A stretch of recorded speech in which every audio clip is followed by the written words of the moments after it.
ठीक है, पहले बैलेंस शीट बना लेते हैं बराबर से। इक्विटी एंड लायबिलिटीज, पहले तो बैलेंस शीट साथ साथ करना है, साथ साथ बना लो।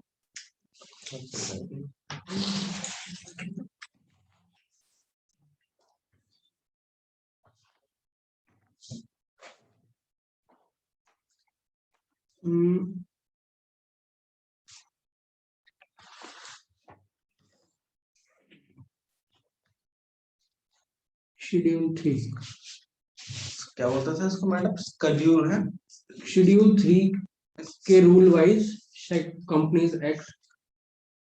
ठीक है, कंपनी एक्ट। हाँ, कंपनीज के अंडर आता है ये। एक होता है पार्टनरशिप के अंदर, एक होता है कंपनीज के अंदर, ठीक है, एक होता है नॉन प्रॉफिट ऑर्गेनाइजेशन के अंदर। ठीक है, कंपनीज एक्ट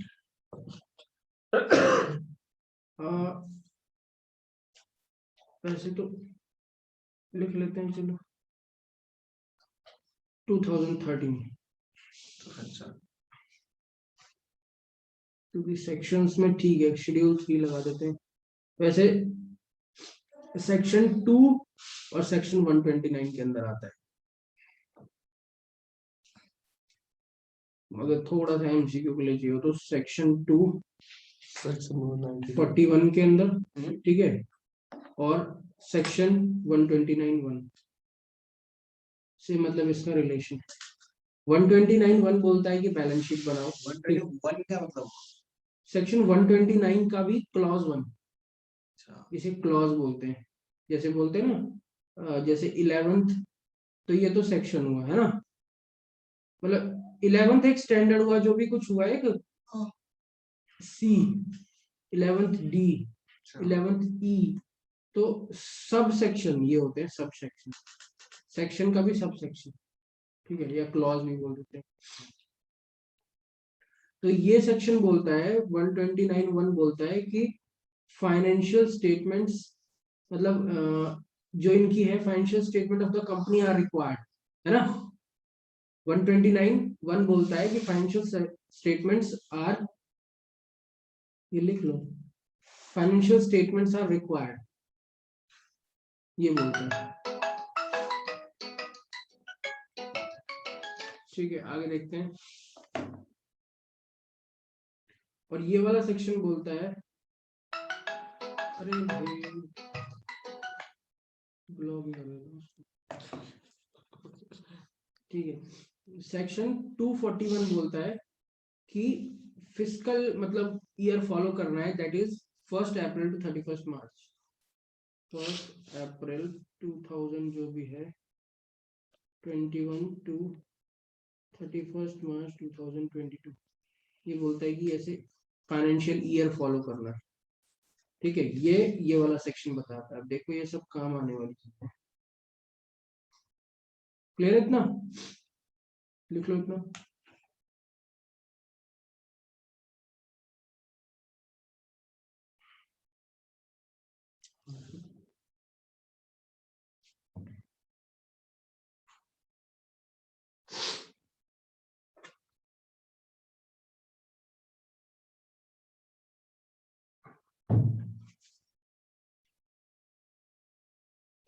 लिखे आगे। सेक्शन 241 ये सिखाता है, 129 ये सिखाता है। अब थोड़ा और रिलेशन देखते हैं। सेक्शन 1 का शेड्यूल 3, ठीक है, मतलब सेक्शन नहीं, सॉरी, सेक्शन तो अलग हो जाएगा। पार्ट 1 का शेड्यूल 3 एंड पार्ट 1 का, पार्ट 2 का शेड्यूल 3।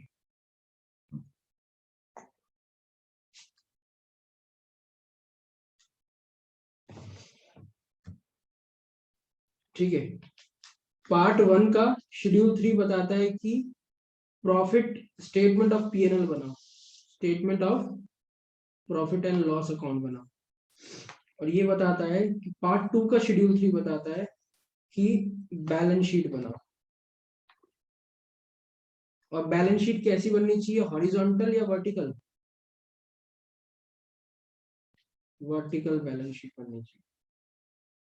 वर्टिकल का मतलब ऐसे स्ट्रेट, हॉरिजॉन्टल होता है लेटा हुआ, ऐसी नहीं बनानी जैसे पहले बनाते थे ना हम यहाँ पे, इधर एसेट लिख, इधर लायबिलिटी लिखते थे, अमाउंट, एसेट, अमाउंट, ये होती है वर्टिकल, वो हॉरिजॉन्टल बैलेंस।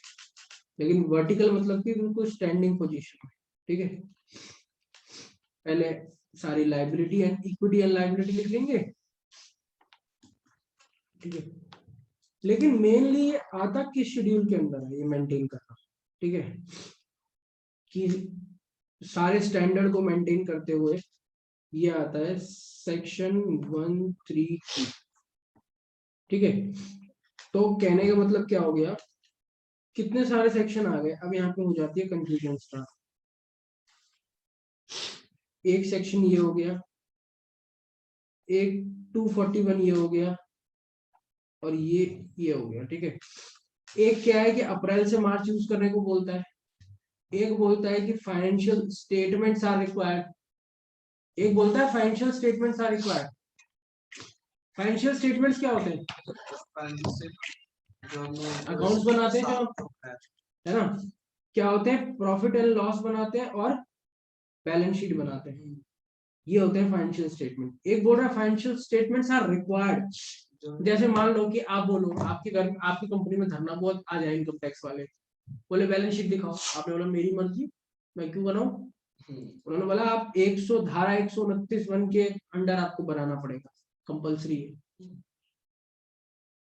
हमें बैलेंस शीट बनाना कंपलसरी है अगर हम रजिस्टर्ड कंपनी चला रहे हैं तो, और हमारा मन करे जनवरी से दिसंबर चलाए, अप्रैल टू मार्च पूरी दुनिया क्यों चला रही है, बिकॉज सेक्शन 241 के अंडर ये कंपलसरी है। हम हॉरिजॉन्टल बैलेंस शीट वो वर्टिकल क्यों फॉलो करें, हमें तो हॉरिजॉन्टल आसान लगती है हमको, नहीं।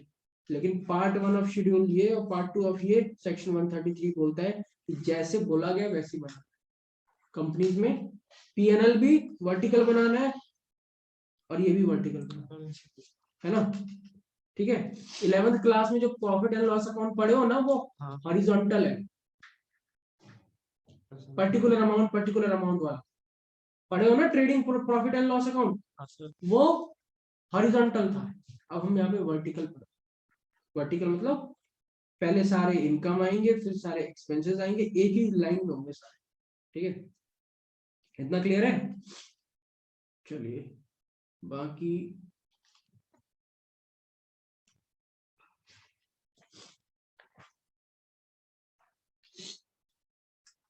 अपने काम की चीजें निकालते हैं, ठीक है। अब बैलेंस का शेड्यूल समझ आ गया ना, कौन से बैलेंस शीट, अब बताओ कि कौन से के अंदर बनाई जाती है, एक्चुअल बैलेंस शीट जो हम पढ़ने वाले वो कौन से के अंदर है, कौन से सेक्शन और कौन से शेड्यूल में, बताओ। 133 section 133 part 2 schedule 3 balance sheet, vertical balance sheet, तो ये है जो हम बनाने वाले बैलेंस शीट। एमसीक्यू में पूछते हैं ना चीजें, आ सकता है, ये चीज आता है, मतलब ये बता रहा हूँ पहले। अगर आसान करेंगे ना तो ये सारी चीजें पूछेंगे हम, मुश्किल करेंगे तो क्वेश्चन देंगे। बैलेंस शीट वही 2013 के शेड्यूल पार्ट 2 शेड्यूल 3, क्या पार्ट 2 शेड्यूल 3 2000 कंपनीज एक्ट 2013, भाई ये कंपनी एक्ट बोलता है इसलिए हम बनाते हैं, ठीक है। अब यहाँ पे क्या लिखेंगे, नेम ऑफ द कंपनी और बैलेंस शीट, बैलेंस शीट आपको भी जुकाम हो गया, आगे बढ़े, इतना क्लियर है, दिखा दिए कोई नहीं तो हो जाएगा।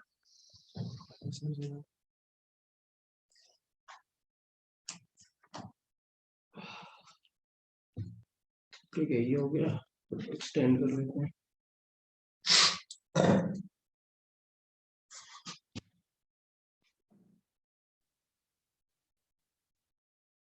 ठीक है, ये हो गया पर्टिकुलर। हॉरिजॉन्टल बना रहे हो? नहीं, सीधा स्ट्रेट। वर्टिकल में क्या होता है, पहले लायबिलिटी एंड जैसे हम बनाते थे ना, 1 2 3 टोटल 1 2, ये कौन सा फॉर्मेट के अंदर आता है, ये वर्टिकल के अंदर आता है। पहले लायबिलिटी वगैरह फिर एसेट वगैरह, सीध में बिल्कुल, है ना।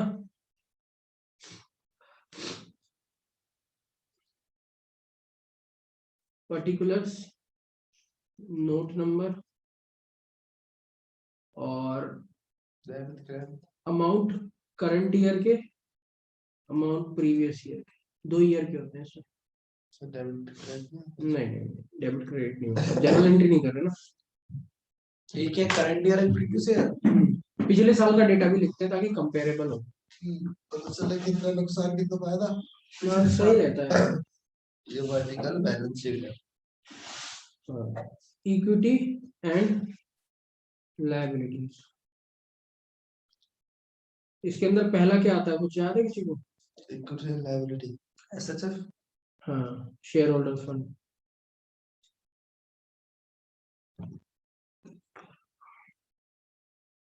होल्डर्स फंड, इसके अंदर कुछ पता है कि क्या आता है? Equity, share capital, reserve, reserve.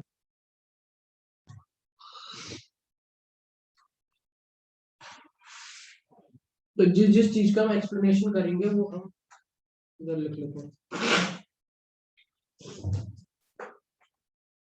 ये करेंगे, मतलब मैं ऐसे इसका एक्सप्लेनेशन पढ़ेंगे, इसका पढ़ेंगे, ठीक है, यहाँ मार्क कर देते हैं,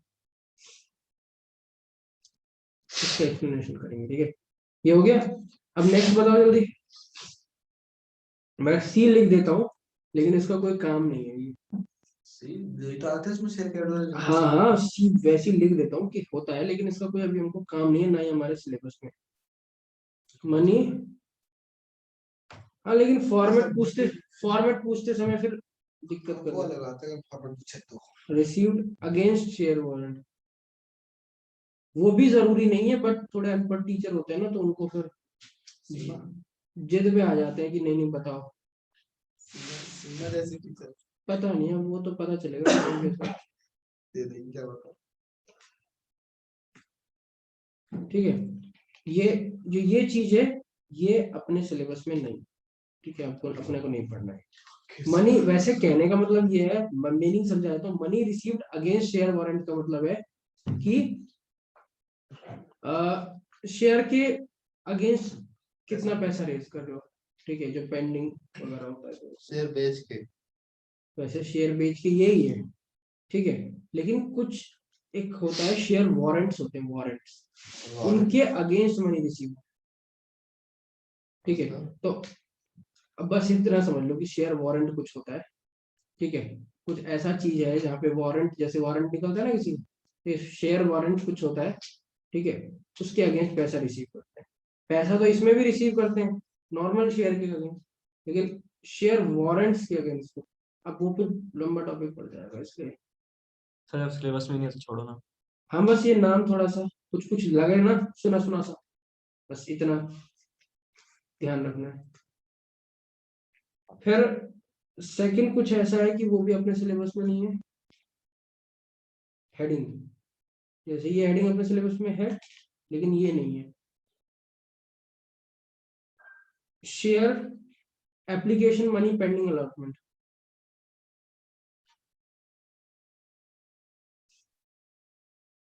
मनी पेंडिंग अलॉटमेंट, ये तो हेडिंग ही नहीं है पूरी। वैसे कुछ कुछ पता है क्या, शेयर का चैप्टर किया है तो एप्लीकेशन मनी अलॉटेड, शेयर्स वो share application money pending allotment, pending allotment आ गया, लेकिन मनी पेंडिंग नहीं पता क्या है, पता। Share application money pending allotment मतलब कि अलॉटमेंट का जो पैसा है ना, अलॉटमेंट का जो पैसा है वो पेंडिंग है, बस सिंपल सी बात। किसका अलॉटमेंट का? कहाँ से, उनकी तरफ से, हमारे जो, हम तो रिसीवर है ना, हम तो रिसीवर होते हैं ना जनरली। वो नहीं दे रहे। हाँ, लोग नहीं दे रहे हैं, ठीक है। तो ये भी अपने को काम का नहीं है, मैं हाईलाइट कर रहा लोग हूँ, खरीद ही दे रहे। ठीक है। ये अपने काम का नहीं है, ठीक है। तो ओनली दिस इज इम्पोर्टेंट, ये इम्पोर्टेंट है, ठीक है। आगे चलते हैं। मैं कुछ उल्टा नहीं कर रहा, जो इम्पोर्टेंट है वो हाईलाइट होना चाहिए या तो कटरा हुआ है लेटो हुआ। कटने वाले भी वो हो जाए।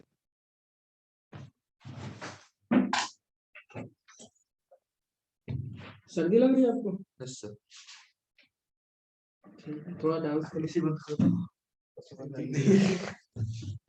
एसी दिख रहा है, सुन सुन ठंडा। बाहर से इसी ऊपर वाला कमरा है ना। एसी पहले ही बोल देगा, वो चला के रखोगे सिर्फ दिखता रहेगा, पीछे से कंप्रेसर ऑन नहीं होगा क्योंकि उसको कमरा ठंडा दिख रहा है पहले, उसके सेंसर्स पहले ठंडे पड़े। उस दिन ऑन किया, पीछे जाके देखे कंप्रेसर ऑन ही नहीं हुआ। नॉन करंट लायबिलिटीज ये सिलेबस में है।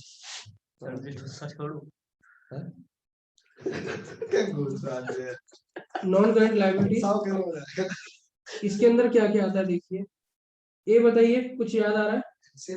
Long term borrowing, long term borrowing, long term provision, ये सिलेबस में है। लॉन्ग टर्म प्रोविजन, डेफिटेक्स में आता है। डेफिटेक्स होता है क्या? टैक्स होता है। डेफर्ड का मतलब होता है पेंडिंग टैक्स। पेंडिंग टैक्स हाँ, इकट्ठा हो गया। दे रहा है। अच्छा, नॉन करंट लायबिलिटी मतलब बाद में दे रहा है। इकट्ठा कर रखा है बहुत टाइम से। अच्छा, अब देंगे। और डेफर्ड टैक्स लायबिलिटी, लेकिन तभी तो इकट्ठा हो रहा है। Other non current liability. चलो हम इसको ना थोड़ा सीरियली फॉलो कर देते हैं। नेक्स्ट हम यहाँ पे अभी सीरियल से लिखना, टीचर वो पढ़ते हैं ना कई सारे, उनको कोई मतलब नहीं है, फालतू की चीजों से उनको मतलब रहता है। ये सीरियल में क्यों नहीं लिखा? अरे भैया, कोई प्रोसेस थोड़ा है ये। मतलब ऐसे रूल बनाते हैं जो सीबीएसई भी नहीं बनाता। सी, अदर लॉन्ग टर्म लायबिलिटीज,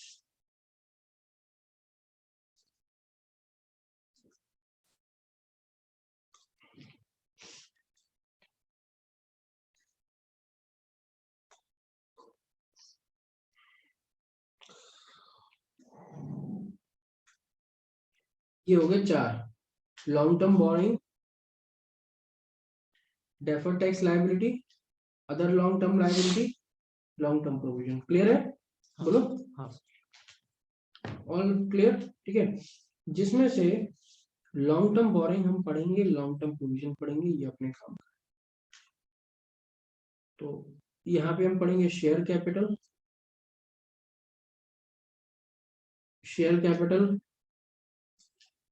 ठीक है। ये फर्स्ट, रिजर्वेंस अपना सेकंड, और ये थर्ड,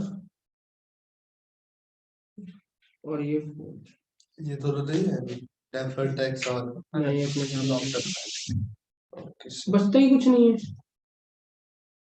थोड़ा थोड़ा तो बचता है, ठीक है। क्लियर है? अब नेक्स्ट आ जाते हैं फोर्थ हेडिंग। बताओ क्या है फोर्थ हेडिंग, कुछ याद है किसी को? करंट लायबिलिटी लिख रहे हो? ये लिखना पड़ेगा, सब कुछ साथ साथ लिखना है भाई। जैसे लिखा था लिख लो, मैं कह रहा था पीछे लिख गए लिखते जाओ ना फटाफट से। जैसा। और चलो रुक जाओ, फिर मैं एक लायबिलिटी लिखता हूँ, उसके बाद लिख लेना, क्योंकि साथ साथ लिखना पड़ेगा, फिर रह ही जाएगा। Short term borrowing, short term provision, short term borrowing, short term provision,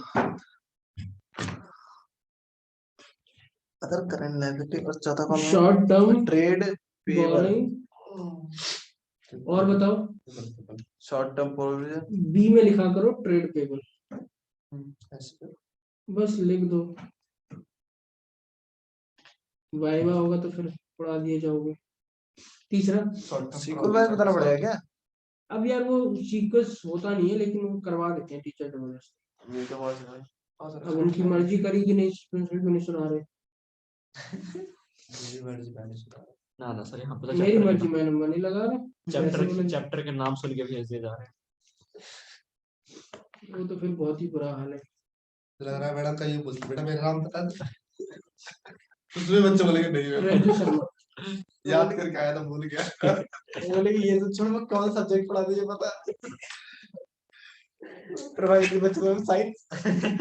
एक काम करूंगा, ये रिकॉर्ड करके ना नाम बताओ, रंजू शर्मा को भेज देंगे, है ना। रंजू गोली मारेगी। सो ये रंजू ने कभी किताब सिलेबस पूरा नहीं पढ़ा, तो ये क्या। कोच टीचर है। ये वही बच्चा है, कुछ मत बोलना, साइंस मुंह से से अलग मुंह आ है। रही। कुछ ऐसा कह रहे हो। बगरानी खाली जाओगे फिर वहां के रख अरे लेंगे। यार कहीं मैडम के चेले वेले ने सुन लिया तो गड़बड़ हो जाएगी। वो तो चेला चेली ने, चेला तो हो नहीं सकता, वो चेली हो जाएगा फिर वो तो ना।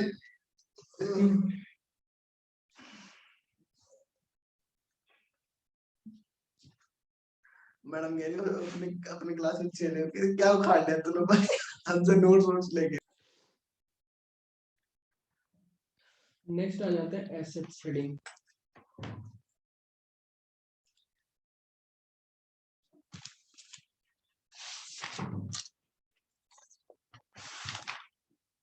एसेट्स में पहला आ जाता है क्या, non current assets.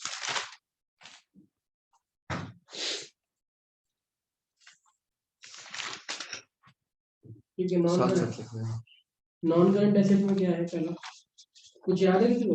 Non current asset में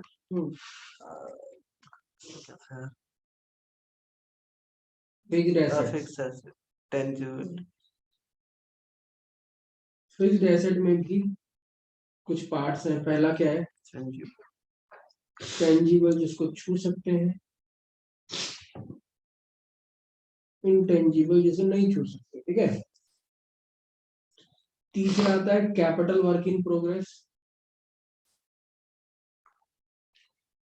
और चौथा आता है intangible asset under development.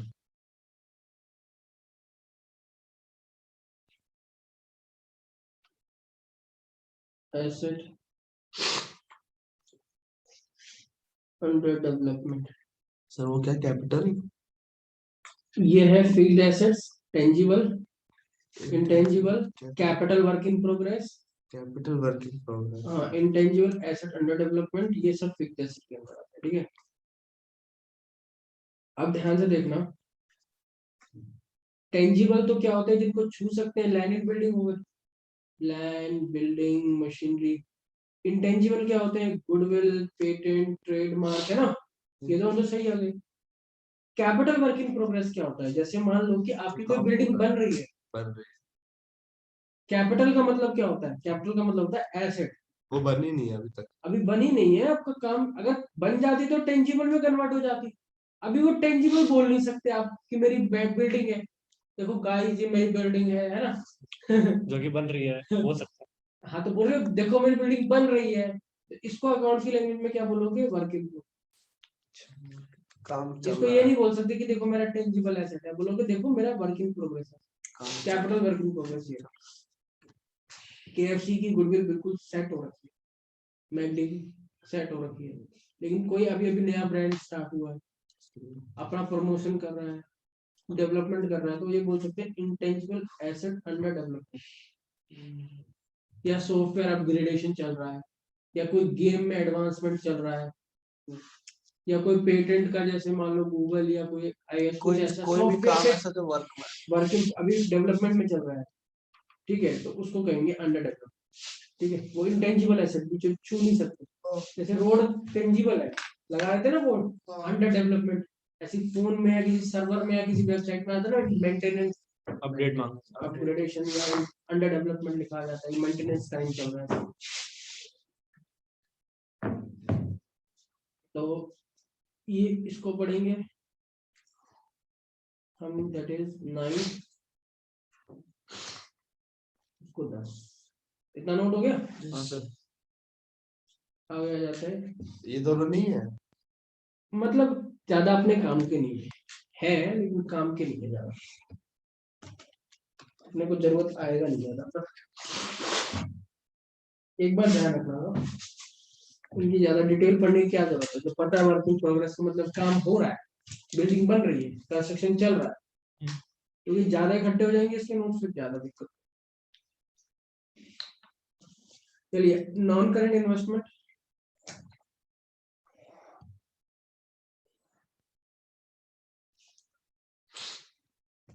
Long term के लिए इन्वेस्ट कर दिया, ठीक है।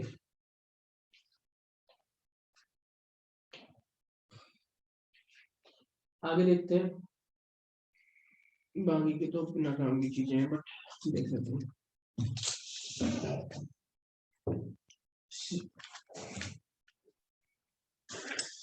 नेक्स्ट लिख लेते हैं, डेफर्ड टैक्स एसेट्स, ये तो क्लीनली नहीं आता, बिल्कुल क्लीनली यहाँ पे बुक्स में सिलेबस में मेंशन है, ये अपने काम का नहीं है, क्रॉस लगा दो। वो बस दिमाग में डेफर्ड टैक्स है ही। Long term loan and advances,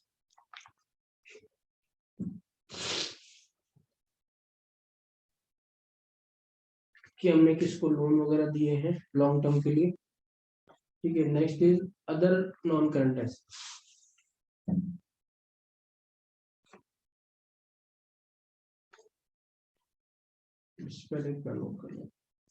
explanation अब किसी में भी नहीं है, बस ऊपर वाले कुछ।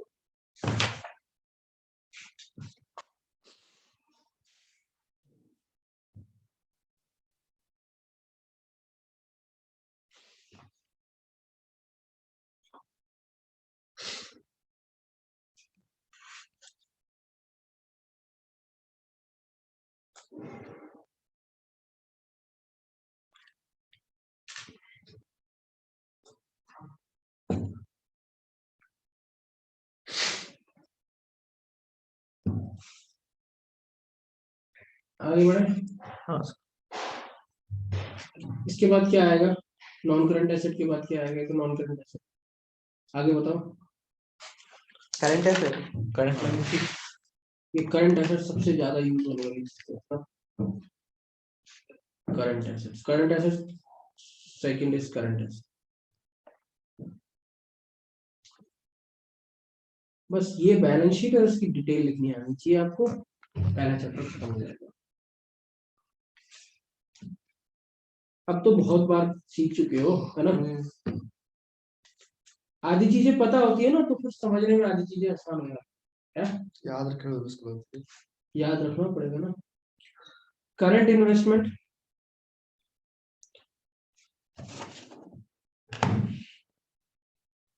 और अगर ये बैलेंस शीट याद होगी तो शेयर तो चार चांद लग देंगे शेयर में, है ना।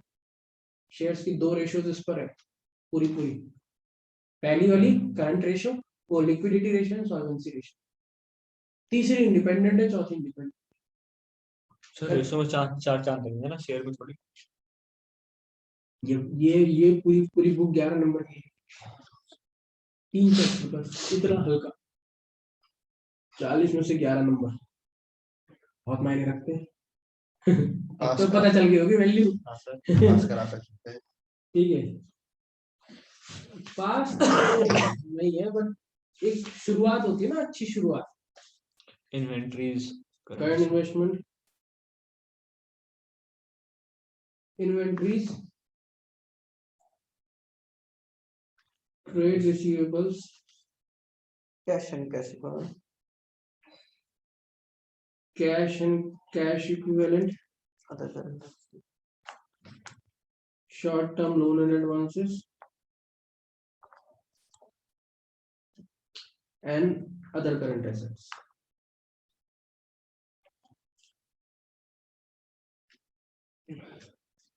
डन, ठीक है, खत्म।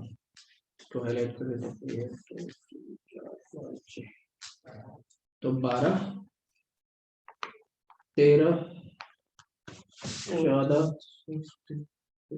15, 16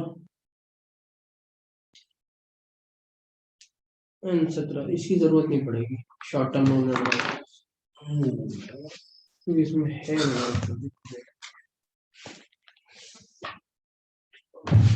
इसमें भी कुछ तो ऐसे ही है मरे मरे से।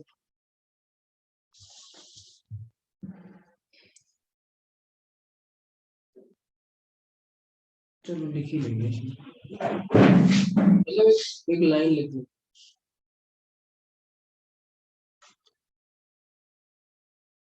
हो गया 18। अभी 18 पॉइंट एक्सप्लेन करेंगे, ठीक है। नींद आ रही है ना बढ़िया से? लग तो रहा है देख के। ऐसे मिस्टर बीन की तरह ना खुली लगा लो मार्क्स। वही कर रहा आँख खोले खोले सो गया वो। जब एक हद हो जाती है ना नींद की, आँख खोले खोले। आगे बढ़े? यस सर, इतना हो गया? सब हो गया।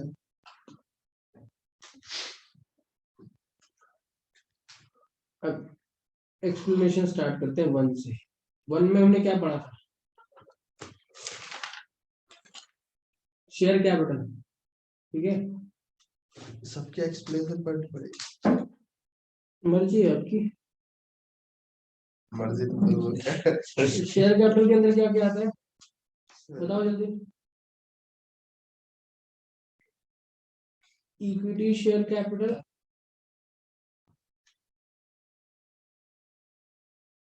प्रेफरेंस शेयर कैपिटल और बस ठीक है शेयर फॉरफीचर ऐड होता है जब किया हो पैसा, और जो पैसे नहीं देते कॉल इन एरियर नहीं आता, माइनस होता है। बस ये चीजें अगर आ जाए तो बोलना लेस फ्रॉम शेयर कैपिटल, ठीक है। ऑल इन एरियर माइनस कर दो। कॉल इन एरियर माइनस का निशान लगा दिया ना, हाँ। ठीक है। क्लियर है? यस सर, लिखते चलो साथ साथ। Yes sir. Second,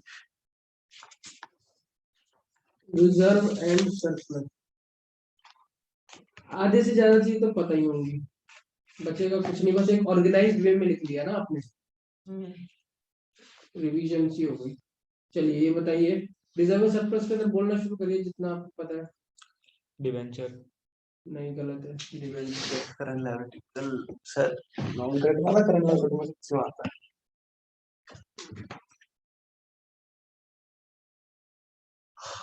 capital reserve, ठीक है। कैपिटल रिजर्व क्या होता है? जो एसेट को बेच के जो प्रॉफिट होता है उसमें से प्रॉफिट बनाया जाए, मतलब उसमें से रिजर्व बनाया जाए, ठीक है।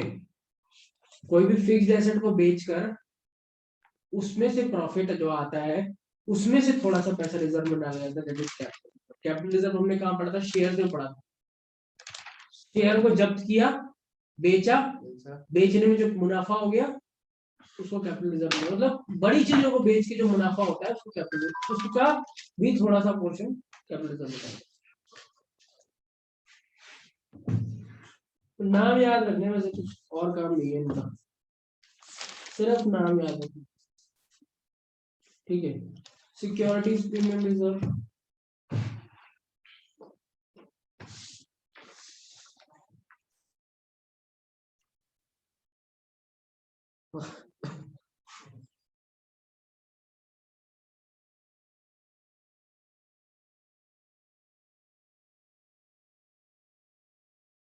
और नाम याद रखने की भी जरूरत नहीं है, बस ध्यान रखना कि बस रिजर्व है ना तो इसके अंदर है।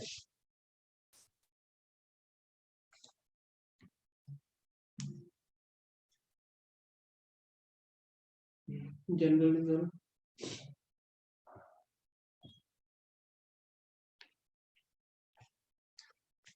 सर ये क्या capital redemption reserve? Capital redemption reserve, debenture redemption reserve,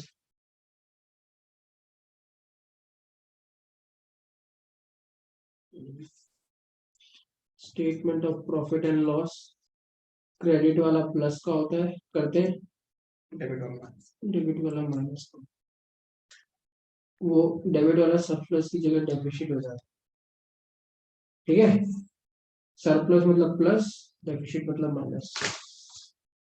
minus में लिखा है तो ना चाहे सरप्लस हो चाहे डेफिसिट लिखा हो माइनस ही रहेगा, लॉस ही रहेगा वो, ठीक है।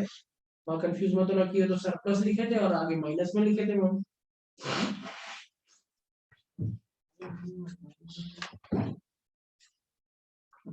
हाँ आज सब घर जाएंगे, सब फैक्ट होंगे, सोएंगे। हाँ, नींद तो आ रही है तगड़े वाले। आदत देख नहीं थोड़ी है। रहा पक्का जी लिखा हुआ है।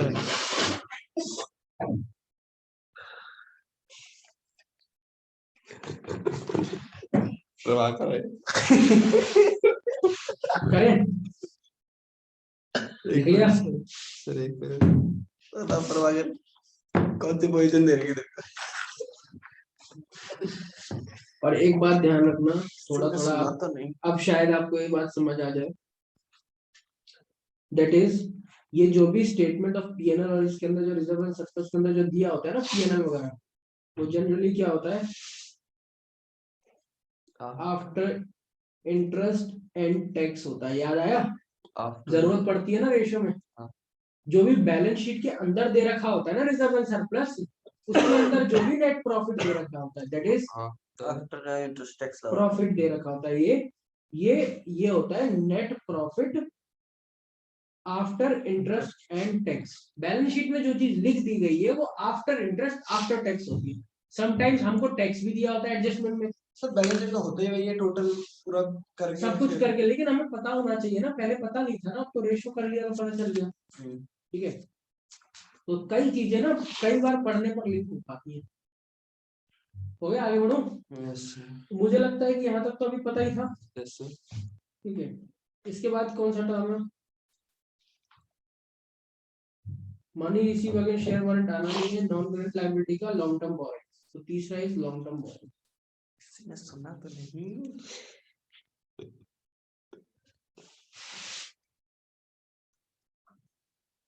लॉन्ग टर्म बोरोइंग बता दो क्या क्या आता है।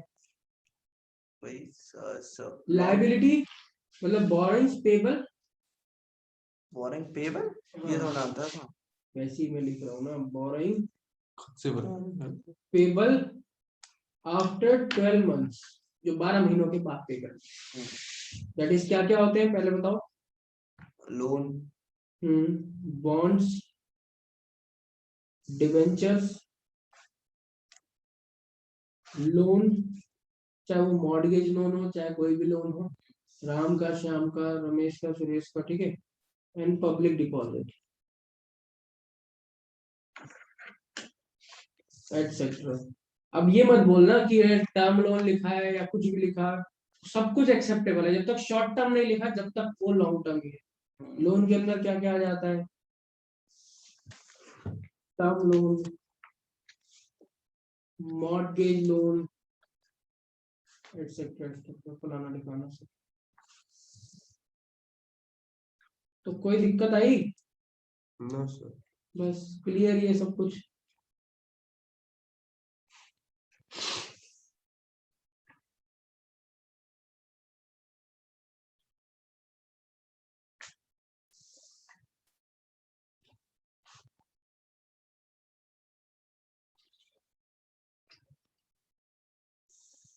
चलेगा टर्मिनल हम्म, क्या? टर्मिनल टर्म लोन का मतलब होता है कि टर्म लोन टर्म पीरियड के अंदर टर्म लोन। Okay done.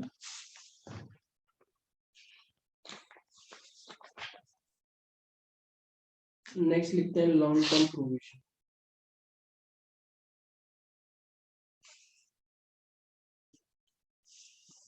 किसी को कुछ याद है बताओ। लॉन्ग टर्म प्रोविजन मतलब उन क्लेम के लिए पैसे इकट्ठा करना जो होने वाले हैं या हो सकते। Provision created for the claims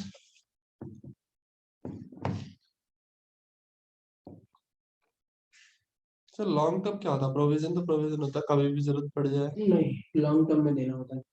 were expected, बताता हूँ, टू सेटल बियॉन्ड 12 मंथ, जिनका लॉन्ग टर्म चलने वाला सिस्टम। जैसे मान लो कि आप किसी कंपनी में जॉब कर रहे हो, रिटायर 1 साल में हो जाएगा, 2 साल में होगा, तो उसका जो उसके रिटायरमेंट फंड जो उसका बन रहा है वो लॉन्ग टर्म के अंदर डाल, लेकिन टैक्स पे करना है वो 1 साल का प्रोविजन है, डेप्रिसिएशन लग रहा है 1 साल का लगता है वो, तो प्रोविजन की जरूरत थोड़ी है।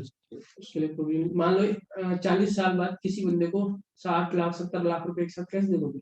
नहीं उसके लिए तो ठीक है। उसके लिए हमें पैसे आज से जोड़ के रखने पड़ते हैं, तो सेविंग्स मतलब उसके लिए अलग से जोड़ना पड़ता है, पैसे इकट्ठा करना पड़ता है, उसको हम कहते हैं provision.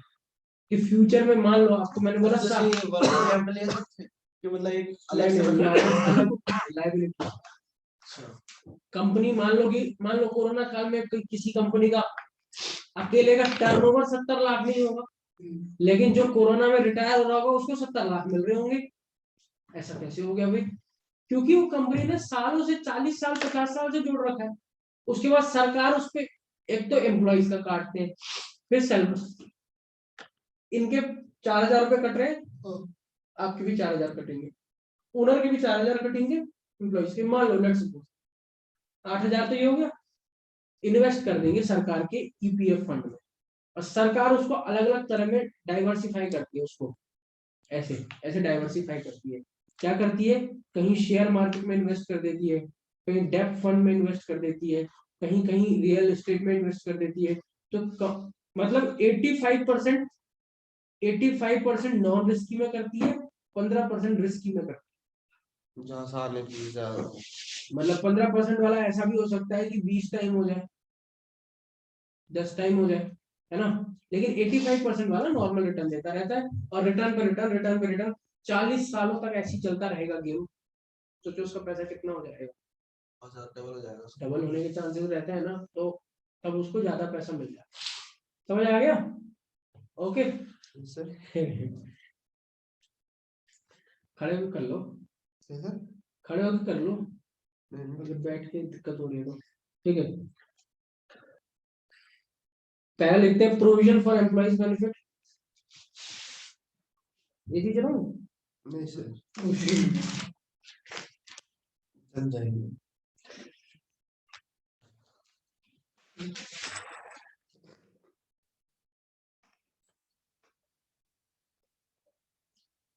provision for employees benefit, provision for gratuity,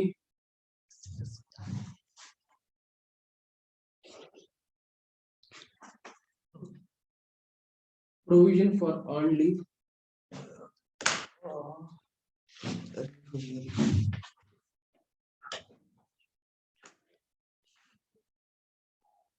provision for warranty claims,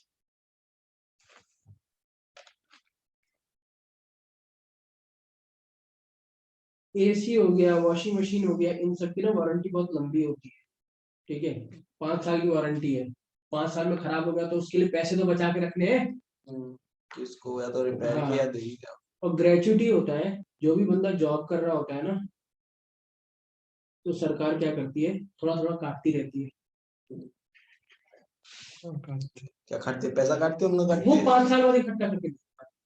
तो कैसा लगता है? बहुत अच्छा लगता है, एक साथ अच्छा इतना पैसा मिल गया, ठीक है? और प्रोविजन फॉर अर्नड लीव, मतलब आपको हर महीने 4 छुट्टी मिलती है मान लो, और उसमें से ये है कि कुछ तो ऐसी है कि मारो मत मारो खत्म हो जाएगी छुट्टी, मतलब वो आगे कैरी फॉरवर्ड नहीं है। कुछ छुट्टियां ऐसी होती है जो कैरी फॉरवर्ड होती रहती है। कैरी फॉरवर्ड मतलब? कैरी फॉरवर्ड मतलब कि इस महीने नहीं मारी, नेक्स्ट महीने ट्रांसफर हो गई, अच्छा। नेक्स्ट महीने में पूरा साल नहीं मारी, नेक्स्ट ईयर ट्रांसफर हो गई, और ऐसे करते करते मान लो आपने 5 साल की छुट्टी बचा ली, 5 साल से 5 और रिटायरमेंट से 5 साल पहले बोले कि भैया अब तो मैं 5 साल के लिए छुट्टी पे जा रहा हूँ, तो क्या होगा कि आपको हर महीने सैलरी मिलती रहेगी। ऐसा हो सकता है ना, हर महीने सैलरी मिलती रहेगी, लेकिन छुट्टी आपकी पक्की लगी हुई है, तो 5 साल घर बैठो पैसे सैलरी है। तो वहां पे कंपनी मना कर देती है, बोलती है भैया आप एक काम करो 5 साल जॉब ही कर लो, लेकिन जो आपकी छुट्टियां इकट्ठी हो गई है ना, उसके बदले में हम आपको पैसे देते हैं। पैसे तो मिल रही है उसे।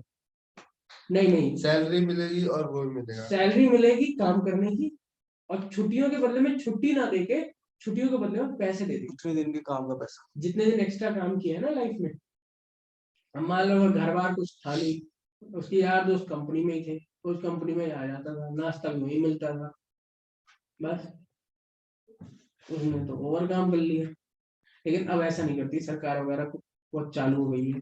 कुछ कुछ आर्मी वगैरह के डिपार्टमेंट में ऐसे होते हैं, वहां की तो औरों को तो बोलती भैया साल की छुट्टी खत्म कर लो, टाइम आ गया 31 मार्च, नहीं करी। आपके में भी तो होता है, हुड्डा में और इन सब में होता है ना।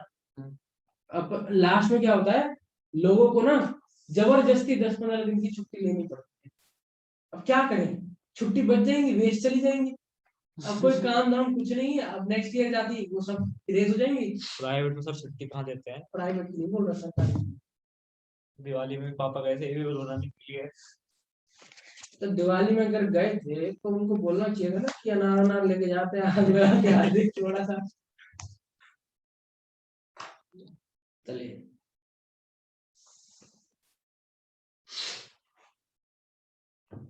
उनको ये समझाना चाहिए था वहां पे कि दिवाली वाले दिन ना, क्या बोलते हैं, वैसी बात करनी चाहिए थी मालिक के सामने। क्या, दिवाली वाले दिन जिसके पास काम कर, जो जहाँ काम करने जाते हैं ना जो लोग, वो तो माला माल हो जाते हैं, उनकी घर लक्ष्मी आ जाती है।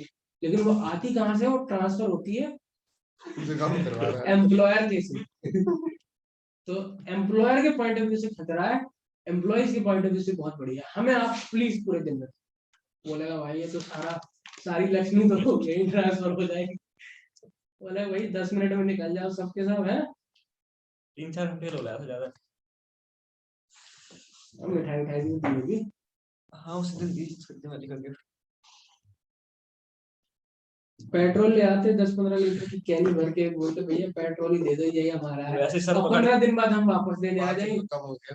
5-7 रुपए कम हो गए, वैसे सर पकड़ के रो रहा हूँ। नहीं भाई 1500 का, 500 कम मान लो 1500 का ले जाओ। पैसे पैसे में बढ़ा पेट्रोल कितने दिन, एक साथ ही 5-7 रुपए कम हो जाएगा। 1500 रुपए में ले आओ, फिर एक हफ्ते बाद में 2000 रुपए में बेच देना उनको। हाँ उसको पेट्रोल पंप पे ना। अरे इन्वेस्टमेंट, पहले अभी टंकी फुल करवा लो सस्ते में, सस्ता हो रहा है सर अब। अभी दिवाली खत्म हो गिर जाएगी, रहा है। दिवाली खत्म होने के बाद फिर महंगा होगा, और जब महंगा होगा तो भैया निकाल ले तेल, लेकिन अब नए रेट पे। सही है, buy sell buy sell buy sell लगा के रखो, जब थोड़ा सा डिप आए खरीद लो, और अब आए बेच दो, फिर डिप आए खरीद लो। खरीद को नाम से। अरे वहीं पे लगा लो अपने। ऐसी तो हाँ भाई 106 का 105 रुपए का बोतल से नाप के बढ़िया फ्रेश थे। बहुत ज्यादा। और नहीं तो वो लोग तो बिना नापाए आधा अधूरा दे देते हैं, बहुत बेकार होता है सिस्टम। अच्छा मशीन में पर्ची कटा लो। यही तो ना करके दे दो। पर्ची कटा के क्या हो जाएगा, उन्होंने काट भी देंगे पर्ची, उनका क्या जाता है। उनकी मशीन ही वैसी है, तो 105 डाल वो 90 का डालेंगे। आपने मैंने भरवाया 200 रुपए का, मान लो मैंने 500 का बिल मांगा, 500 काट के दे दो, क्या दिक्कत है, मौज करो, जाओ, स्वैग चलता है उनका। लॉन्ग टर्म प्रोविजन हो गया, उसके बाद क्या आएगा, शॉर्ट टर्म बोरिंग। बोलो भाई शॉर्ट टर्म बोरिंग में क्या क्या आएगा। बहुत सुंदर। बहुत सुंदर। शॉर्ट टर्म बोरिंग के अंदर क्या क्या आएगा, जल्दी बोलो। शॉर्ट टर्म बोरिंग के अंदर ये sir payable with in 12 month, payable boring payable with short term borrowing 12 महीने के अंदर अंदर की 12 महीने के अंदर अंडर 3 मंथ, नहीं 12 मंथ, अंडर या विद इन 12 मंथ। दिन हो गया सर। ज्यादा भी है सर। चलिए पहला देखते हैं, 7.5। बैंक ओवरड्राफ्ट बोलते थे ना, बार बार 100 बार पूछते थे, बैंक ओवरड्राफ्ट किसमें आता है।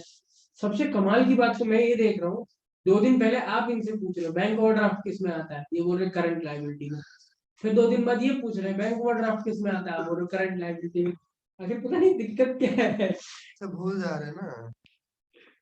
तो भूल जा रहे थे तो ये कैसे बता पा रहे हैं आपको, और फिर भूल जा रहे हो तो आप कैसे दोबारा बता पा रहे हो। कभी का याद है धोखे से निकल गए अंदर तो है। हैं।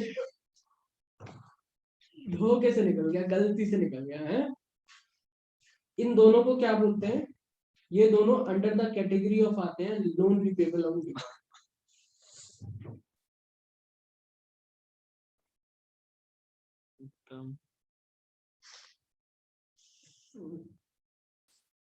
मैं जैसे व्हाइट बोर्ड में लिखता था ना, जैसे आप लोग साथ साथ नोट कर रहे हैं, और फिर मैंने अचानक से मिटो के कुछ लिख दिया, नीचे सामने वाले ना देखते रहते थे, अब हम क्या करें?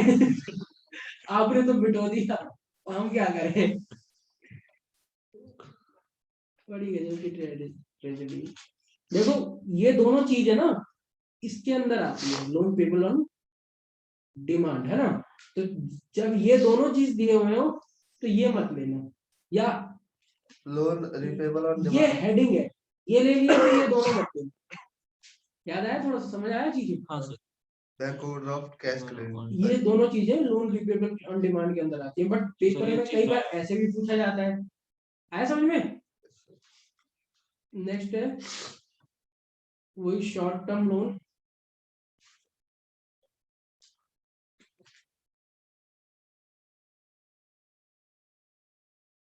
फिर वो झांक रहे होंगे तुम्हारे बगल में।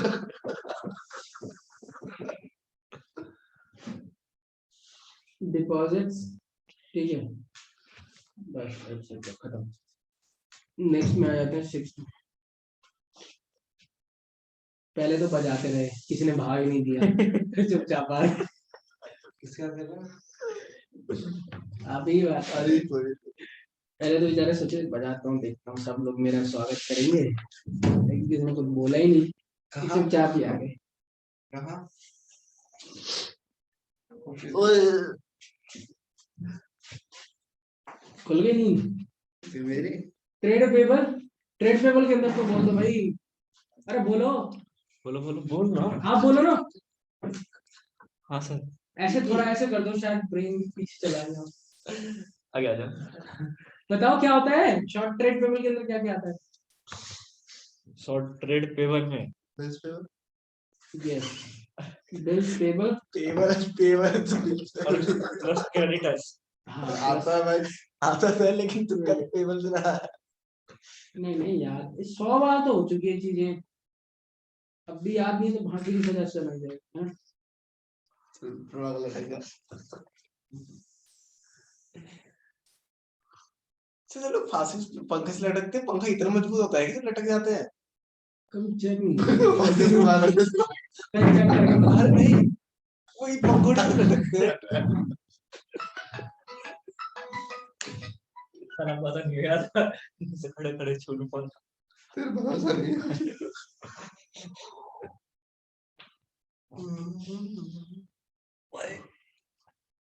नोट करो। चाय कैसे हैं? चाय कैसे चलिए आगे, आगे, अरे अरे अरे, अब अदर करंट लायबिलिटीज।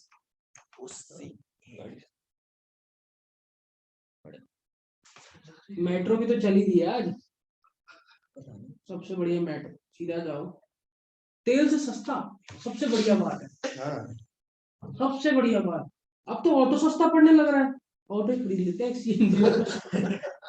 कहीं जाएंगे सवारी भी लेते जाएंगे और अपना पहुंच भी जाएंगे डेस्टिनेशन में। गाड़ी में सीएनजी लगवा रहा सर। उसमें सवारी नहीं चढ़ी गाड़ी में जगह जाते कैसे? भाई मान लो मैं 15 सेक्टर जा रहा हूँ, हाँ भाई 15 हाँ ठीक है, एक दो भी बैठ गए, पहुंच गए, तो वही उतर जाओ, बस मैं यहाँ पे जाना। फिर आते वक्त हाँ भाई वो 29 के पुल, बॉर्डर बॉर्डर बॉर्डर बॉर्डर, फिर बॉर्डर बॉर्डर बोलते तो है लेकिन बॉर्डर तक लेके नहीं जाते, फिर क्या होता है बीच में बाईपास कर देते हैं किसी को, अरे दूसरे ऑटो वाले को 500 रुपए सही है सिस्टम। और ऑटो में वो लगा के डीजे वीजे लगा के आगे पीछे बढ़िया से, है? एसी की और फैसिलिटी और फिर ज्यादा वो बीच बीच में गाने के बीच में ना वो डीजे राहुल है? क्या कमाल है। उसके एक्स्ट्रा चार्ज करो। और गुटखा भी थूकते हो टैलेंट है। बिस्लरी की बोतल, है ना? तो बंदा चलाते चलाते हैश करके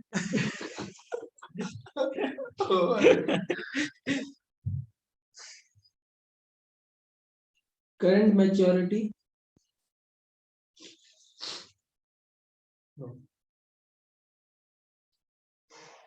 ऑफ लॉन्ग टर्म डेट। तेरे को नहीं आता।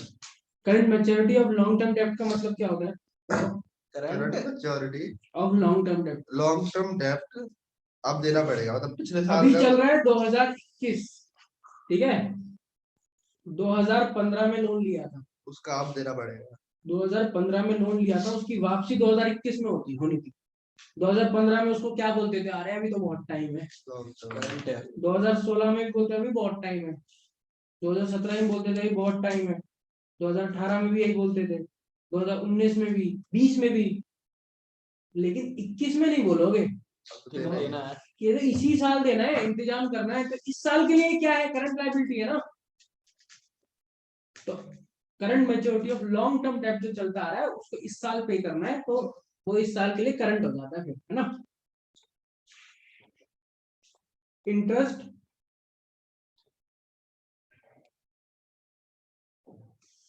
एक्रूड एंड ड्यू या नॉट ड्यू, दोनों आता है ऑन बोरोइंग्स। मतलब बोरोइंग पे इंटरेस्ट देना है बस, छुट्टी, और कोई बात नहीं, ठीक है। इनकम रिसीव्ड इन एडवांस, सारी चीजें फैमिलियर हो आप भाई, पैसे एडवांस में रिसीव हो गए, ठीक है। Unpaid dividend, unclaim dividend,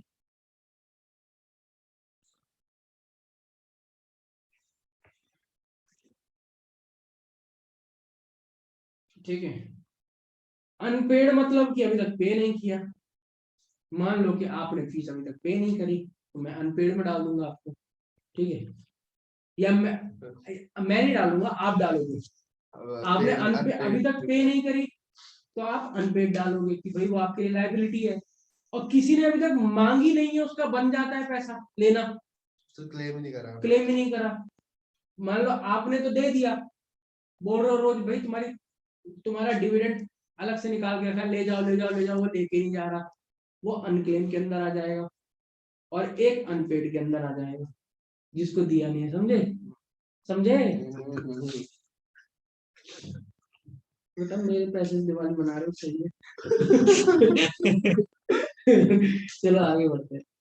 sir कह रहे 3-4 मिठाई के डब्बे कम लाया मैं इसके चक्कर में।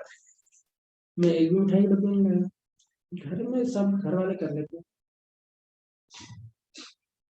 तो बस पैसा इधर से गया तो आप ही का पैसा है। तो आया वो घूम जाता है ना, जैसे कहीं से आया वही घूम जाता है, लेकिन जो अच्छे अच्छे वाले होते हैं वो मैं खोल के रख लेता हूँ अपने खाने के लिए।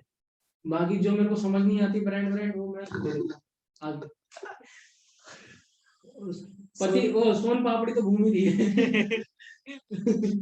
यहाँ किसी को दी, किसी ने किसी को दी, किसी ने किसी को दी, उन्होंने अंकल ने हमको ला के दिए तो हमारी वाली थी। वह हमने दी क्यों है।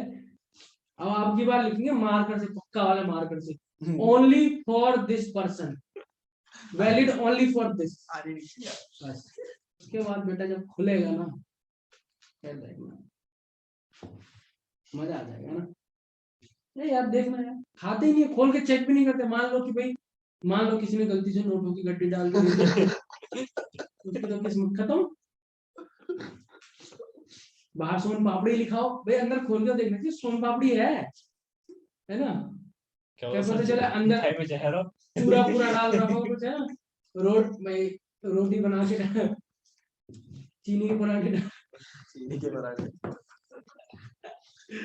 मिठाई है और बाहर सोन पापड़ी का डब्बा हो। ऐसा फ्रॉड हुआ नहीं है ना, तो नया फ्रॉड ना मार्केट। अंदर चीनी के पराठे बना के डाल दो, बाहर सोन पापड़ी का डब्बा, और किलो में भी 1 किलो। अब खोलता कोई है नहीं, बस वो घूमता ही रहता है। सबसे सस्ता 50 रुपए किलो सोन पापड़ी। मैं कह रहा हूँ हमारा वाला चीनी। अगर पूछना है भैया, चीनी से ही सोन पापड़ी बनती है, चीनी बेसन। चीनी के पराठे।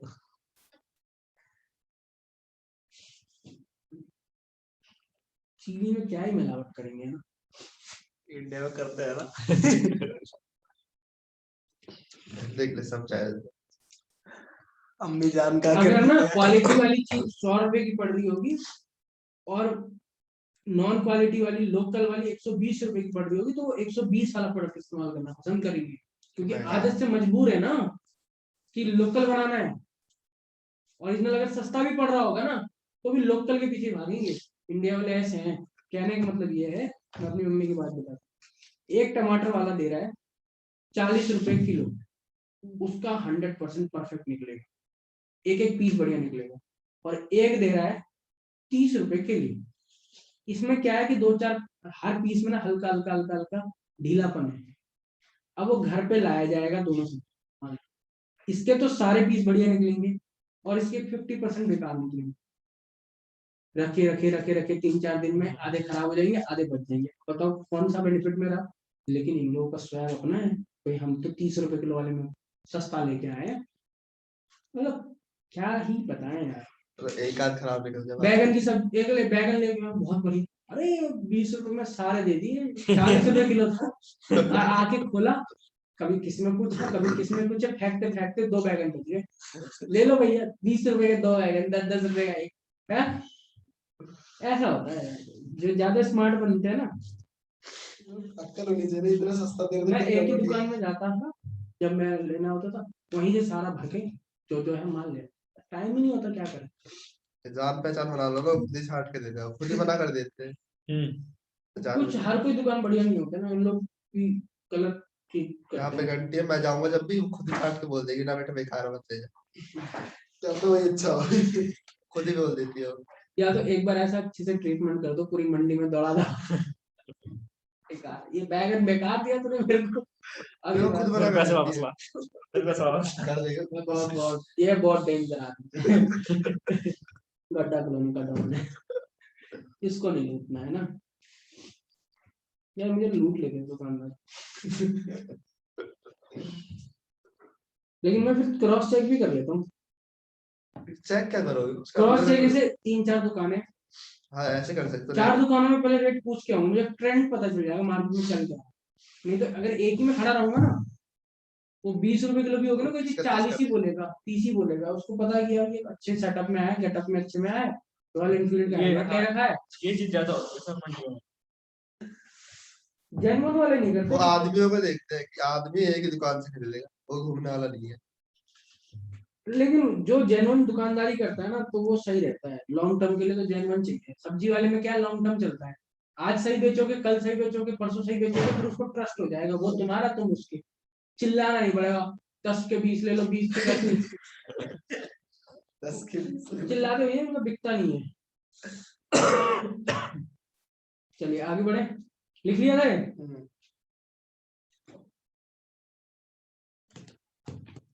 चलाते हैं, फिर जितना बिकता है वो भी चलाते हैं। 16 की मंडी में जाकर देखो आप। अरे मैंने देखा यहाँ पे पुल पे एक बंदा बड़ा स्मार्ट निकला, चिल्लाना के स्पीकर लगा लिए, 2 बैटिंग लगा लिया और एक बार रिकॉर्ड कर लिया। अब वो चिल्लाए जा रहे हैं स्पीकर, आस पास वाले देखे जा रहे हैं यार, हम भी तो बोले यार, तूने तो स्पीकर लगा दिया भोंपू वाला। सबकी आवाज दबा दी। ये सही है यार, स्मार्टनेस भी चाहिए यार, टेक्नोलॉजी का इस्तेमाल क्यों नहीं करते लोग बताओ, चिल्लाते रहेंगे, जान फूकते रहेंगे। कर रहे हैं सब अब मंडियों आपको पेटीएम ऐसे ही लेना चालू करना कर है ना। दिया। में। हाँ मंडियों में पेटीएम रखना चालू कर दिया। वो आंटी कॉल करेगी अपने पति को, आ गया पैसा। मैं चेक कर रही अब तो बाजा रख देते हैं ना स्पीकर, पेटीएम पर 10 रुपए प्राप्त हुए, हूँ। पहले लोग भाई 2 रुपए की खाली मिर्ची भी डाल देना पेटीएम पर। ऑटो वाला भी नहीं रखते, मैंने फायदा उठाया ऑटो वाला का। पैसे गिर गए थे, पेटीएम है, फोन पे है, गूगल पे है, नहीं कुछ भी नहीं है, तो क्या करूं, कैसे दूं पैसे? अरे तू चला जा भाई। ठीक है। बोला जरा फोन दे, प्रोविजन जगह फॉर चल गया।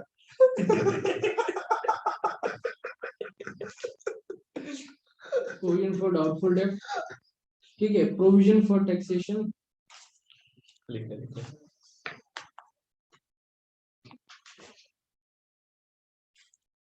प्रोविजन फॉर रिपेयर्स,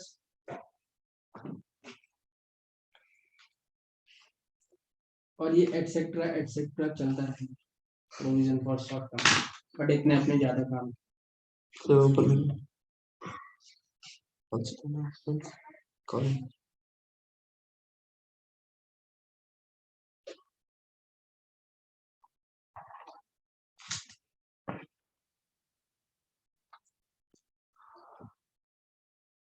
ठीक है, तो अब आ जाते हैं सबसे पहले फिक्स्ड एसेट का टेंजिबल। 10 बजे से पहले तो निकलेंगे। अच्छा फिर इसको टाइम टाइम नहीं है। 11वीं होगी। घर वालों की आदत होती है ना 2 घंटे पहले रख कर अपनी सवारी नहीं है ना। इंतजार नहीं कराते। Land, building, plant and machinery, furniture, vehicles, computer. अब ऐसा चलता रहेगा, ठीक है। इंटेंजिबल एसेट में क्या क्या आते हैं बताओ? इसको टच नहीं कर सकते। कैसे? Software, goodwill, goodwill, shipping, shipping भी सर्विसेज में आता है, ठीक है। हो सकता है। इन्वेस्टमेंट करना किसका, मतलब किसी शेयर में इन्वेस्ट करना। शिपिंग ना सर्विसिंग है, देखो शिपिंग एक सर्विसिंग है, ये नहीं ले सकते। शिपिंग एक सर्विसेज है, हम एसेट की बात कर रहे हैं। शिपिंग इंटेंजिबल एसेट नहीं है, वो इंटेंजिबल सर्विस में, खर्चे में आ सकता है, वो सर्विस में आ सकता है। और इंटेंजिबल में इन्वेस्ट करना वो शेयर में इन्वेस्ट करना वो अलग कैटेगरी बन चुकी है, तो उसको इंटेंजिबल में नहीं डाल सकते ना, वो नॉन करेंट इन्वेस्टमेंट बन चुका है। यहाँ पे तो ब्रांड नेम आ सकता है। और ब्रांड नेम, क्योंकि ब्रांड नेम को तो ब्रांड नेम क्या, अपना ब्रांड नेम है, जैसे विशाल। साल मेगा मार्ट विशाल में है। हाँ हाँ है। 31 में भी है, NIT में भी है। मेरा ये साइड बिजनेस स्टार्ट है। माइनिंग राइट्स, ठीक है। सर बता दे। रेसिपी, जैसे आपकी चाय की रेसिपी है ना, हाँ रेसिपी। ये कौन है 12th चाय वाला? ठीक है। पास हुआ नहीं है, चल रही है, चल रही है। फॉर्मूला, फॉर्मूला, फॉर्मूला, ठीक है। फॉर्मूला, अब वो फॉर्मूला आप ज्यादा, बिजनेस में थोड़ा होता है। अरे किसी ने अपना फॉर्मूला लॉन्च कर दिया, बना दिया नया फॉर्मूला, चलो कोई नहीं, हमसे तो पुराने याद नहीं हो रहे, लेकिन उसने मान लो किसी ने नया लॉन्च कर दिया तो। अच्छा, जैसे अब ये टर्नओवर रेशो फलाना ढिकाना 17-18 रेशो पड़ी है, मान लो किसी ने नई रेशो बना दी और वो सबको काम भी आ रही है, पसंद भी आ गई, तो वो उसका फॉर्मूला होगा ना। देख थोड़ी सकते हैं, देख तो सकते हैं। छू नहीं सकते। माइनिंग राइट्स रेसिपी क्या है? Mining rights comma mining rights recipes, खोदने का राइट। आपको पता है, आपको अपने जमीन के नीचे खोद के माल निकालने का राइट, वो मिट्टी ले जा निकालते हैं, लेकिन सर डिस्कवरी में देखा है। वो सरकार के वो पास सरकार है। की जमीन होती है। जमीन के नीचे जो भी खजाना मिलता है वो सरकार का हो। बता ना दे तो ना ले तो जेल में ले जाएंगे। उन्हें कौन बता रहा नहीं मत बताओ ना, जिस दिन पता चलेगा उस दिन ले जाएंगे ना। है? पता कैसे लगेगी? बताना चाहिए, सुना। अब मान लो कुछ यूनिक चीज है और उसको बेचने के लिए बोलते जाते हैं, पकड़ेगा तो सरकार आए बोले कुछ नहीं मिला, मेरा पुराना कच्चा मिल गया। ले जाओ, ले जाओ इसको। बोले हाँ ये भी कीमती है सर, 1870 का है। परदादा खाया लोहे के पहनते आयरन मैन के पूर्वज थे, आयरन मैन उनसे निकल के आया है। बोले खोज लो इसमें पीतल ही तो हो सकता है।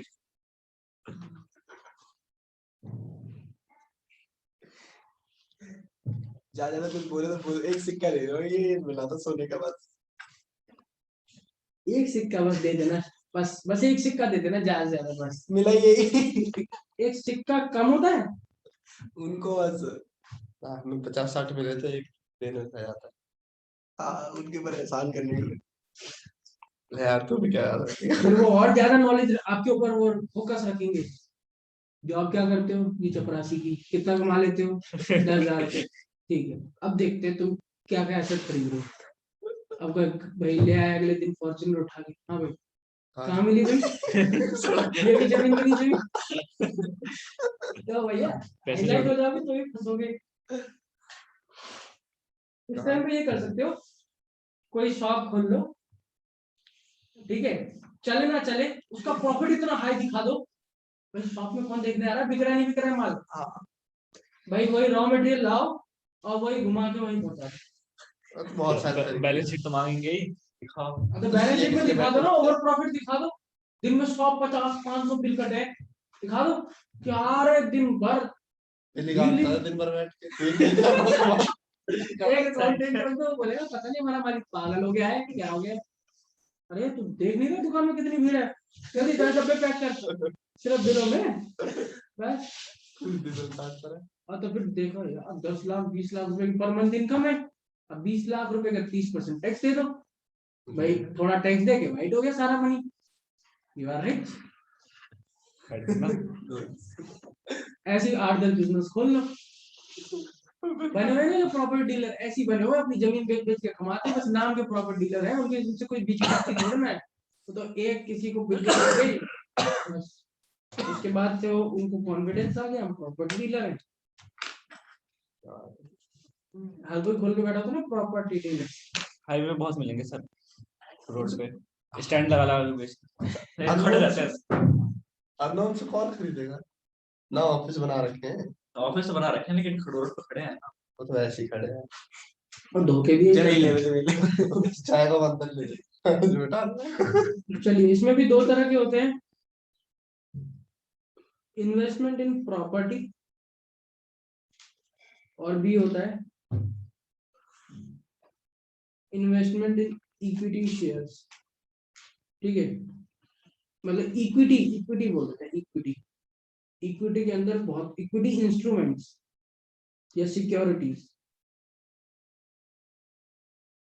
इक्विटी इंस्ट्रूमेंट्स के अंदर क्या क्या आ जाता है, आपने शेयर्स में इन्वेस्ट कर दिया, आपने बॉन्ड्स में इन्वेस्ट कर दिया, आपने डिवेंचर में इन्वेस्ट कर दिया, आपने म्यूचुअल फंड में इन्वेस्ट कर दिया,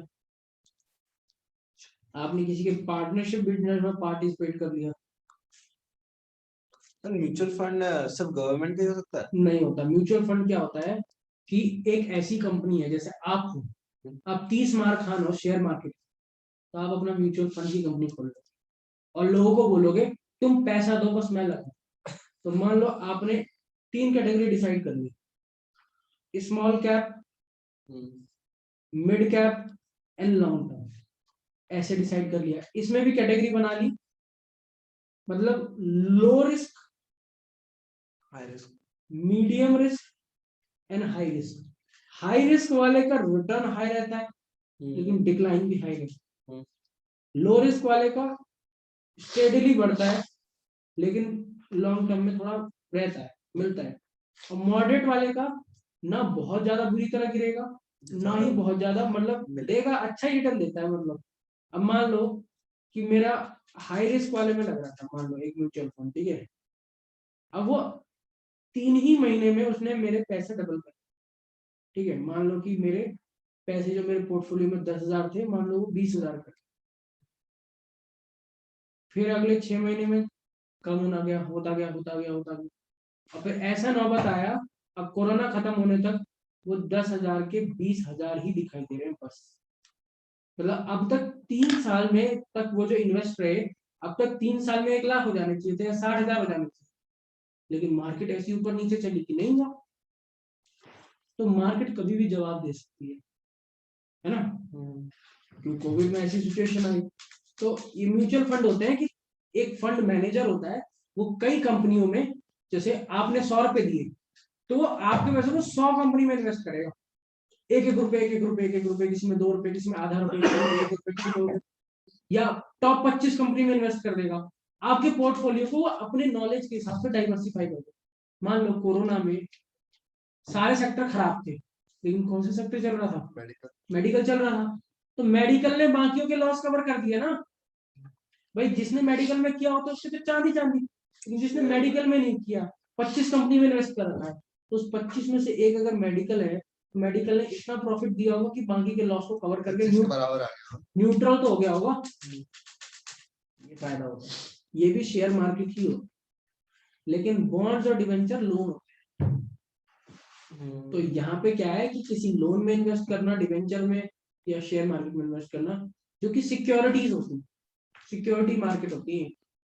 अलग से लोन बोरोइंग होता है लेकिन ये सिक्योरिटी मार्केट, यहाँ पे इन्वेस्ट करने से डिवेंचर से इंटरेस्ट मिलेगा, बॉन्ड से इंटरेस्ट मिलेगा, शेयर से डिविडेंड मिलेगा, म्यूचुअल फंड से डिविडेंड मिलेगा, यहाँ से प्रॉफिट मिलेगा पार्टनरशिप से।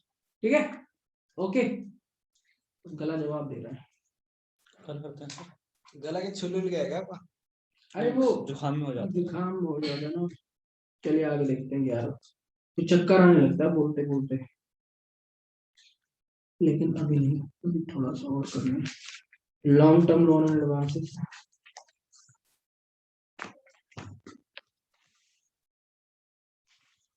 लॉन्ग टर्म लोन एडवांस के अंदर क्या आता है? कैपिटल एडवांसेस, ठीक है, एंड सिक्योरिटी डिपॉजिट,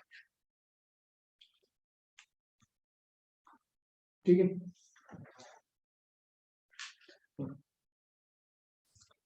जैसे आपके स्कूल में आप सिक्योरिटी डिपॉजिट नहीं करवाए थे, वो पैसा मिला आज तक?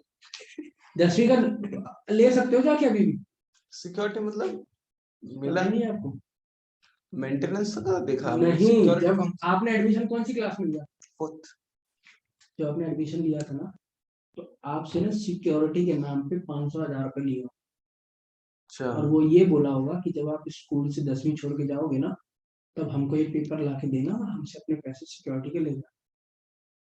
चलिए कहाँ गए तो ढूंढना पड़ेगा और वो बताते नहीं है, और जब लेने जाओगे ना तो कई दिन चक्कर कटवाएंगे, आज नहीं आना, कल आना, बीच में ऐसे करेंगे, ताकि वो ना स्कूल वालों को फंड में जाता है, टीचर्स पार्टी करते और गला दबा दूंगा हैं। फिर 11th में दोबारा री एडमिशन हुआ है आपका, हाँ सबका एडमिशन हुआ है, आप लोगों को फिर दोबारा सिक्योरिटी डिपॉजिट दिया है, और जब अभी 12th पास करोगे ना, उसके बाद आप वो पर्ची ले जाके दोगे, तो वो भी पैसा उनको वापस दो। मैंने बहुत बच्चों को पैसे दिलवाए हैं, बोल बता के ताकि मिलने मिलते क्यों नहीं, डंडा दे दो जाके, हमारे पैसे हैं भाई, शर्म किस बात की है रूल है ना भैया, रूल है।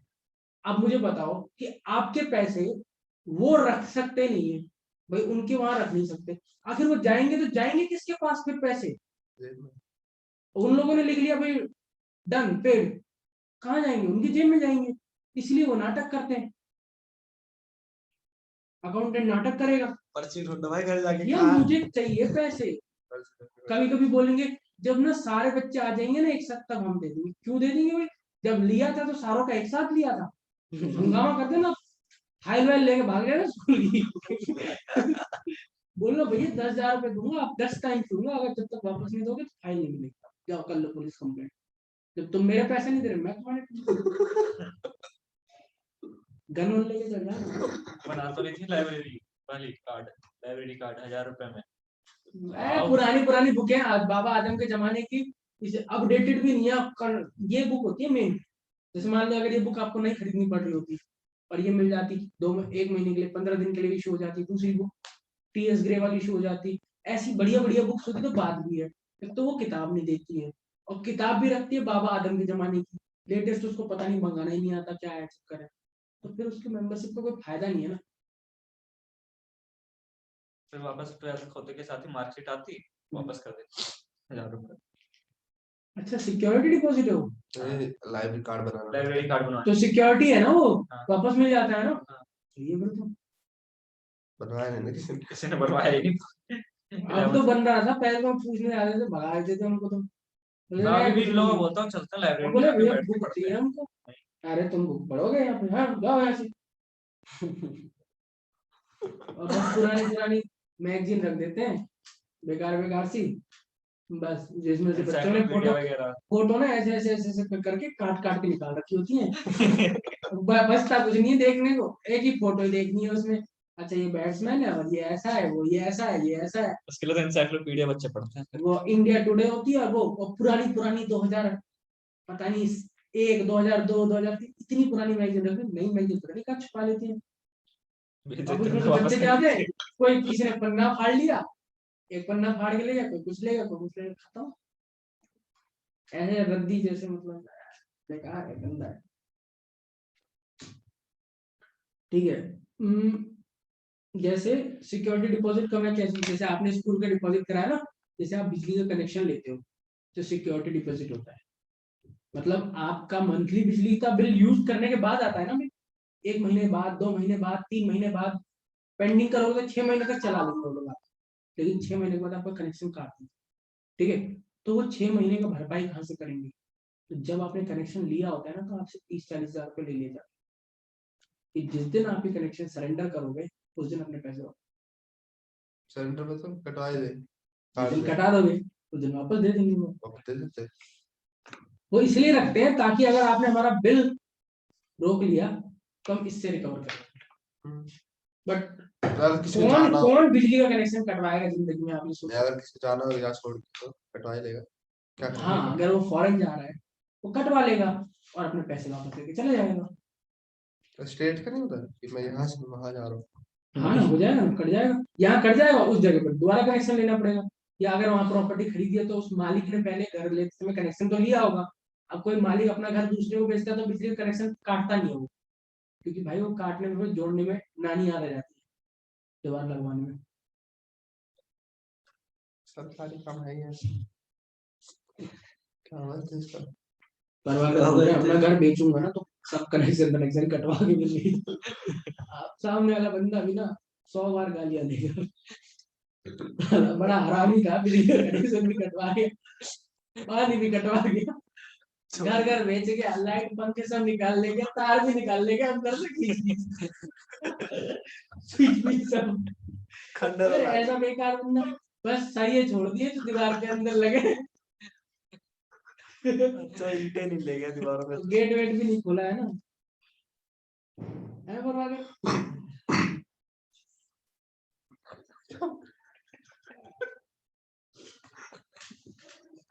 और कैपिटल एडवांसेस क्या होता है?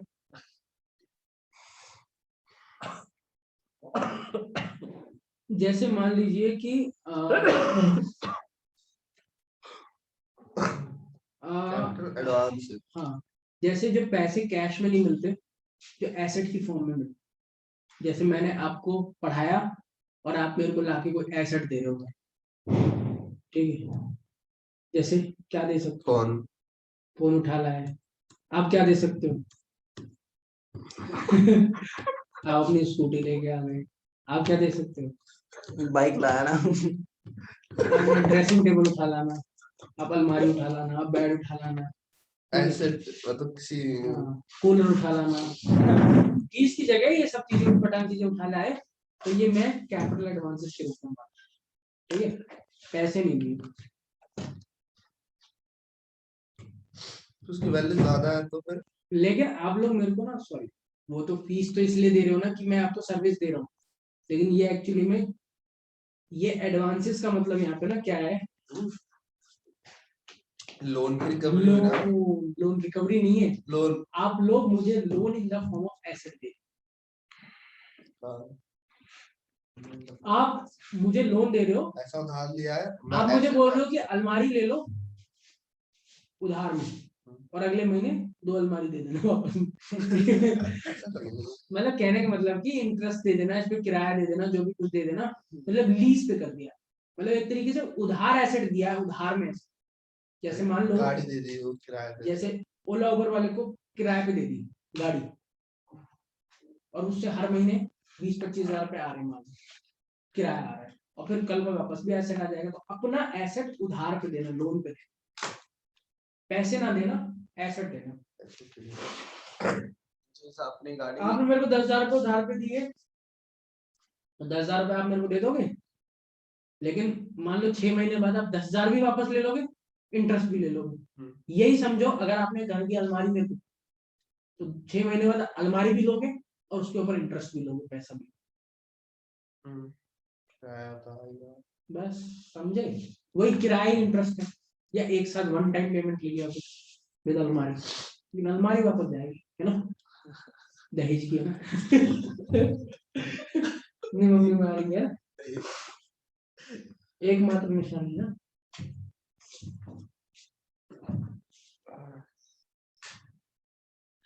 ठीक है, चलिए भाई आगे चलते हैं। कैपिटल एडवांसेस समझ आ गया कि एडवांस गिवन किया in the form of asset, some fix asset, ठीक है? चलिए, क्या हो गया 12। अगला पढ़िए, क्या था सर? करंट एसेट में? Current investment. करंट इन्वेस्टमेंट का मतलब क्या है? इन्वेस्टमेंट इस साल इन्वेस्ट विद इन 12 मंथ। इसका दूसरा नाम होता है क्या? Marketable security. अब इसके अंदर कुछ भी ऐसा इन्वेस्टमेंट ले लो विद इन 12 मंथ्स के अंदर, ठीक है। बाकी तो इतना कुछ डिटेल नहीं है, बस नाम नाम।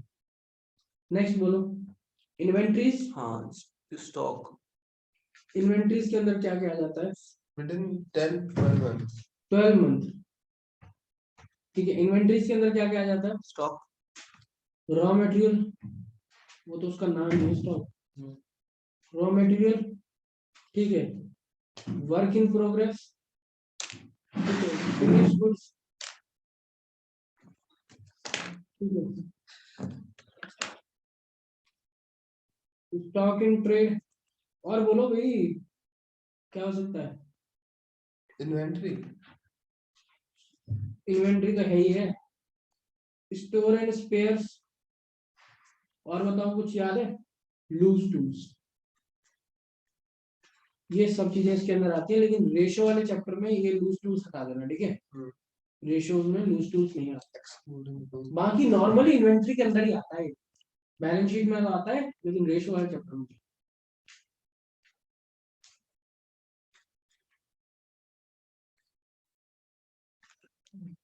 ट्रेड रिसीवेबल्स, ट्रेड रिसीवेबल्स के अंदर लिखो ना भाई, सो गया क्या? ट्रेड रिसीवेबल्स के अंदर क्या क्या आता है? Finish goods, debtors and B R.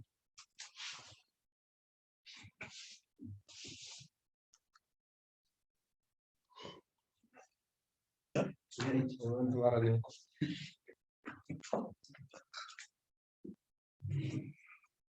Trade receivable के बाद क्या आता है? Cash and cash equivalent. Equivalent का मतलब क्या होता है? कैश या कैश के जैसे, इक्विवेलेंट। कैश के जैसे क्या हो सकता है? गोल्ड, जैसे मान लो, नहीं, कैश के जैसे cheque, cheque, bank balance. UPI. जैसे मान लो आप मेरे को कैश में दे दो फीस, शेयर में दे सकते हैं, आप मेरे को पेटीएम दे दो, वो भी ले लूंगा, क्यों ऊपर नीचे नहीं होगा ना ज्यादा। शेयर शेयर भी अब चल रहा है। लिक्विड है मान लो, लेकिन अचानक डिक्लाइन हो गया तो फुल्ली एक्सेप्टेबल नहीं है ना। तो ले रहे हैं, स्टार्स भी ले रहे हैं, अरे स्टार्स पागल है। तो स्पॉन्सर में शेयर दे देते हैं। सब्जी वाले को दे दो। वो तो पेटीएम लेगा या कैश लेगा? अरे यार बबुआ, ये कहाँ है शेयर्स? हमका मेरा पैसा तो 20 रुपया, 20 का 20,000 हो जाए सोच ले। नहीं, हमका अभी का 20 चाहिए। तो बोला तुम ही बना लो, हमको बस 20 रुपए दे दो, 2 रुपए ये डिस्काउंट। निकला होशियार तो बहुत लग गया, सोचते पागल भाई। हाँ 12 बजे के बाद लगाएगा कि अभी 8 बजे के अंदर? मैं तो दिन भर खा नहीं सकते। अब मेरे को अभी खाना खाना है तुम्हारा। और कह रहे मेरे को बहन की जरूरत नहीं है, बहन को मेरी जरूरत है। 12 बजे से पहले खा नहीं सकते। कौन? अब 12 बजे के बाद है दूसरा मुहूर्त। मैं तो अभी भी एप्पल खा के आया हूँ।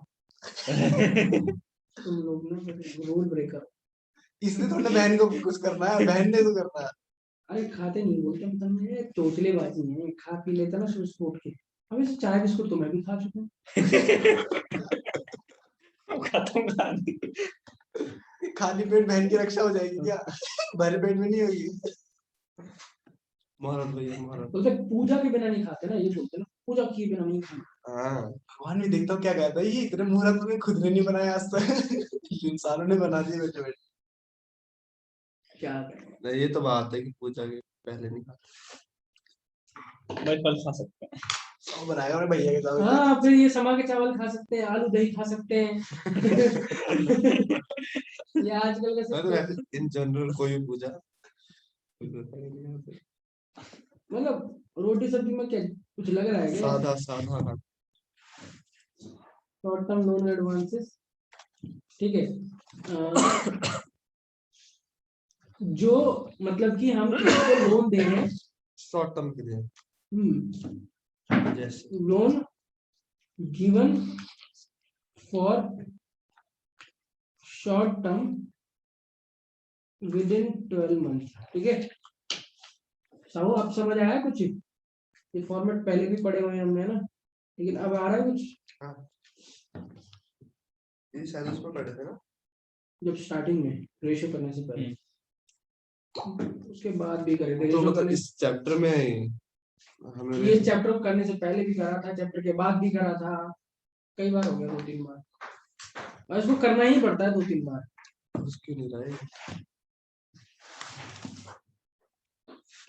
अदर करंट एसेट में क्या आ जाएगा, ओसीए में प्रीपेड एक्सपेंसेस और accrued income, yes accrued income, advance tax, ये वही प्रीपेड और एडवांस बात तो एक ही होती है, लेकिन फिर पहले वो वैरायटी डाल दी थी ताकि आपको कुछ भी ऐसा नया आ जाए। तो डिविडेंड रिसीवेबल, डिविडेंड रिसीवेबल मतलब कि रिसीव होना है, डिविडेंड सर जैसे ये हमें एक्रूअल ही है, ये भी एक्रूअल है और प्रीपेड वाला एडवांस जैसा है ना। सर जैसे हम मोबाइल रिचार्ज करते कहते हैं प्रीपेड है, प्रीपेड तो ये होता है ना कि मतलब कोई चीज एडवांस में कर दिया, मिलने से पहले। मुझे मुझे बताओ, आपने एडवांस में पेमेंट कर दिया, तेरा रिचार्ज खत्म होने से पहले ही पेमेंट मतलब पहले रिचार्ज पैसे आए फिर बात कर पाए, इसे कहते हैं प्रीपेड। कि पहले पैसे दिया उस टाइम तो रिचार्ज हुआ। हाँ मान लो अब दूसरे फोन क्या होते हैं, पहले खर्चा कर लो, फोन कर लो, पहले खर्चा कर लो फिर बाद में बिल पे कर देना, वो होते हैं आउटस्टैंडिंग वाले, वो आउटस्टैंडिंग वाले होते हैं। एक होता है प्रीपेड वाला, अब बिजली का बिल आपका प्रीपेड वाले सिस्टम पे चलता है, आउटस्टैंडिंग वाले सिस्टम पे चलता है। पहले तो पे करता है, हाँ। पैसे देता पहले 2 महीने यूज करोगे फिर 2 बाद महीने का में बिल आएगा, फिर 2 महीने यूज करो। अगर मान लो डीटीएच रिचार्ज वाला चलता है, ऑनलाइन एयरटेल वाला रिचार्ज करा लो, पहले पैसा देना पड़ता पहले है। पैसे देना पड़ता फिर यूज करते हो, फोन का पहले पैसे देना पड़ता फिर यूज करते हो, ठीक है, समझ गए। ओसीए भी हो गया, आगे बढ़े। कुछ बचा है क्या हाँ सर, यार, खत्म तो हो गया लेकिन एक कैसे बच गया, ओसीए हो तो गया 18 करे थे मैंने मार्क्स, कितने हुए 17। सर 17 है तो 17 करके मार्क्स आधार करंट लाइव ओसीए तो 17 है। मैंने, देखो ना, ये इन्वेंट्री हो गया, इन्वेंट्री हो गया, करंट इन्वेस्टमेंट हो गया, ट्रेड रिसीवेबल हो गया, कैश में शॉर्ट टर्म लोन एडवांस हो गया, अदर करंट एसेट भी हो गया। आपने काउंटिंग तो गलत नहीं की थी। मेरे तो 17 आ रहे हैं। देखो 1 2 3 4 5 1 2 3 4 5 6 7 8 9 10 11 12 13 14 15 16 17 सही तो है। मेरे तो 13 17 है। 14 15 16 17 18। एक बार देखना पहला वाला क्या लिखा है, पहला हेडिंग देखो, शेयर कैपिटल हो गया, Yes, हाँ। sir. रिजर्व सरप्लस हो गया, हाँ लॉन्ग टर्म बोरिंग हो गया, हाँ short term long term provision हो गया, शॉर्ट टर्म बोरिंग हो गया, हाँ ट्रेड पेबल हो गया, अदर करंट लायबिलिटी हो गया, शॉर्ट टर्म प्रोविजन हो गया, टेंजिबल इंटेंजिबल, अच्छा मैंने इनको एक ही में करवा दिया, राइट। 9 एंड 10 एक साथ हो गया, ये 9 हो गया, हाँ तब वहीं से दिक्कत स्टार्ट हो। हाँ तो फिक्स्ड एसेट हाँ फिक्स्ड एसेट में टेंजिबल एंड इंटेंजिबल एक साथ हो गया। ओके डन, समझ आ गया। अब एक लाइन और पढ़ते हैं उसके बाद छुट्टी करते हैं। ऑपरेटिंग साइकिल क्या होता है, ऑपरेटिंग साइकिल क्या होता है, ऑपरेटिंग साइकिल क्या होता है, जो विद इन 12 मंथ होता है, मतलब रॉ मटेरियल से फिनिश गुड्स में कन्वर्ट करने में और पैसे में रिसीव करने में उसको, ये सारा प्रोसेस जो विद इन 12 मंथ का चल रहा है, तो इसको हम जनरली यूजुअली 12 मंथ का होता है, इसको हम क्या कहते हैं, ऑपरेटिंग साइकिल, ठीक है। चाबी भी ठंड लग रही है। मैं छत पे जाने से कोहरा जम रहा है ले वाले को। Operating cycle is the time between चप्पल मिली। the बैठा कैसे acquisition, लिखो ना, acquisition of goods लिखिएगा ये भी मिल गया चल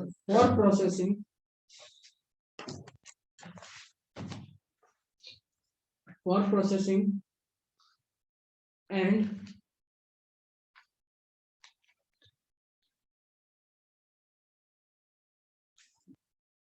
realization इन कैश और कैश इक्विवेलेंट। सर ये क्या है?